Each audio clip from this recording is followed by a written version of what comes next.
L'Afrique est généralement considérée comme la cour du roi Péto en ce qui concerne la collecte des données. En effet, partout dans les médias, à la télévision, dans les rues, vous entendrez les gens dire qu'on collecte les données des Africains à tort et à travers, n'importe comment. Dans cette vidéo, nous verrons où nous en sommes en termes de protection des données par nos différents gouvernements. Pour commencer, c'est quoi exactement la donnée digitale?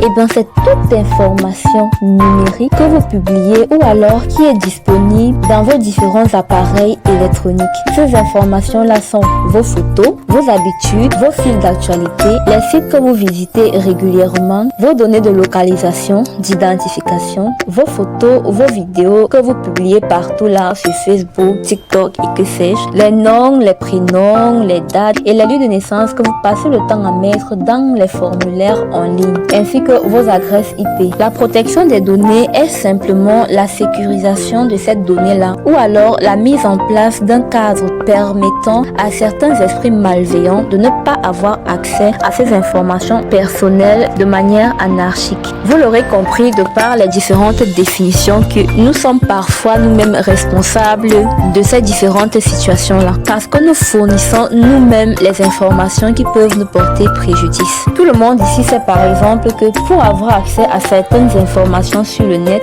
nous sommes souvent contraints à accepter ce qu'on appelle ou ce qui apparaît souvent comme des conditions de confidentialité ou d'utilisation d'une plateforme ou d'une application. C'est ce qu'on appelle généralement des cookies. Ce sont des outils qui permettent à un site web de connaître nos habitudes de navigation et par conséquent de nous envoyer des publicités en lien ou en accord avec nos habitudes sur le web. Est-ce que vous n'avez pas encore remarqué que lorsque vous avez l'habitude d'écouter ou de faire des recherches sur un thème particulier, les différents navigateurs ou applications vous envoient des publicités qui ont un rapport avec le sujet en question. C'est simplement parce qu'ils ont pris la peine d'utiliser vos données personnelles afin de les mettre à profit et faire de l'argent là-dessus. Quoi qu'il en soit, aujourd'hui, mis à part les sites web et entreprises connues de tous, on a également des cybercriminels qui craquent, vous espionnent et détectent vos informations personnelles à des fins pas très catholiques. Figurez-vous que c'est la tendance du moment justement. On prend vos informations ou alors on pirate vos différents comptes et on vous demande une rançon pour que vous rentriez en possession de vos différents comptes. Nous avons également l'usurpation d'identité.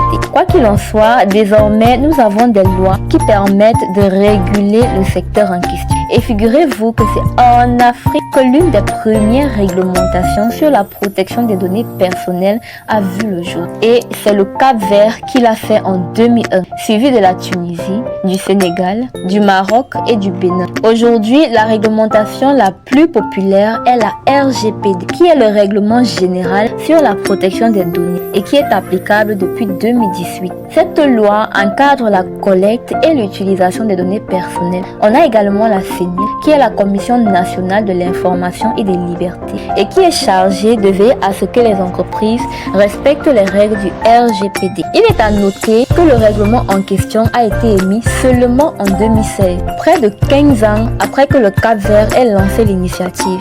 Aujourd'hui, plus de 45 pays africains ont déjà des lois sur la protection des données digitales. On note par exemple l'Afrique du Sud qui a la loi sur la protection des informations personnelles, en abrégé POPIA.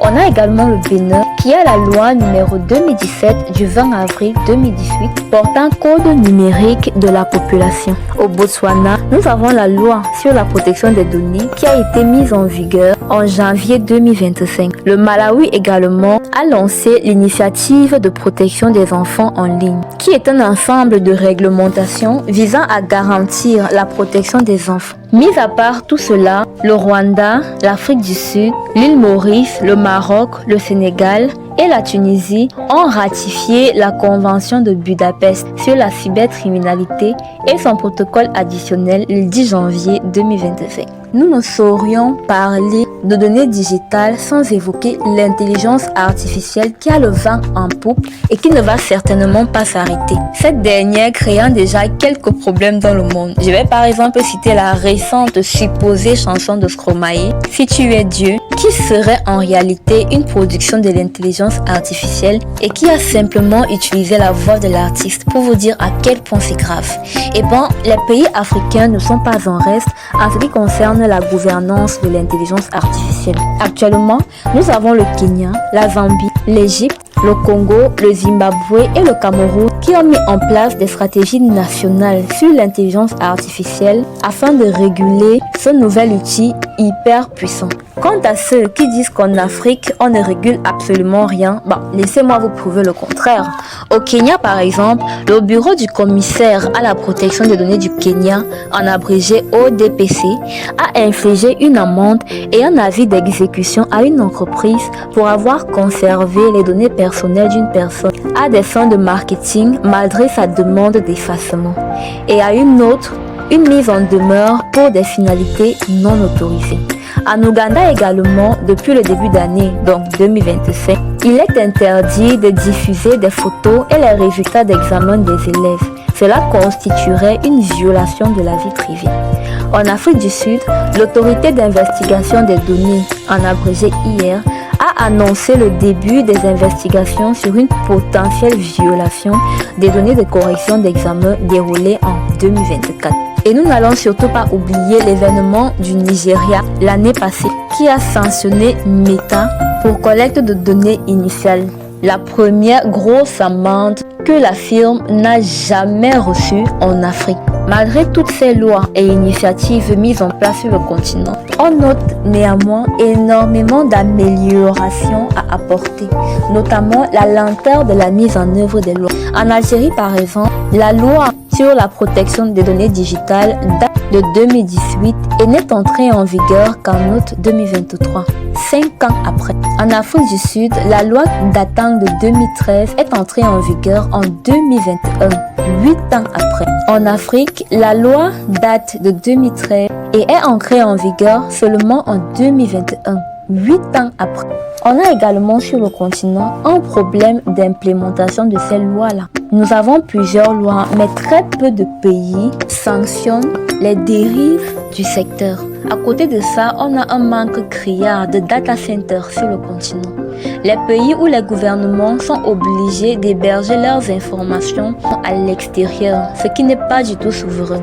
Il est donc important de former les populations dans les domaines en question, surtout que le continent est principalement jeune, afin de gérer tout ce flux d'informations qui ne fait que s'accumuler au fil du temps et qui s'est avéré très important. Il faut également une harmonisation cohérente des différentes réglementations prises par les pays, les réglementations en question étant très disparates. Voilà, c'est la fin de notre vidéo. J'espère que vous êtes restés jusqu'à la fin. C'était une vidéo pour apprendre et pour savoir ce qui se passe chez nous. Pour rester informé des actualités technologiques partout dans le monde et particulièrement en Afrique, restez abonnés à la chaîne, likez, laissez-nous un commentaire pour nous dire ce que vous pensez et on se retrouve à bientôt pour une prochaine vidéo.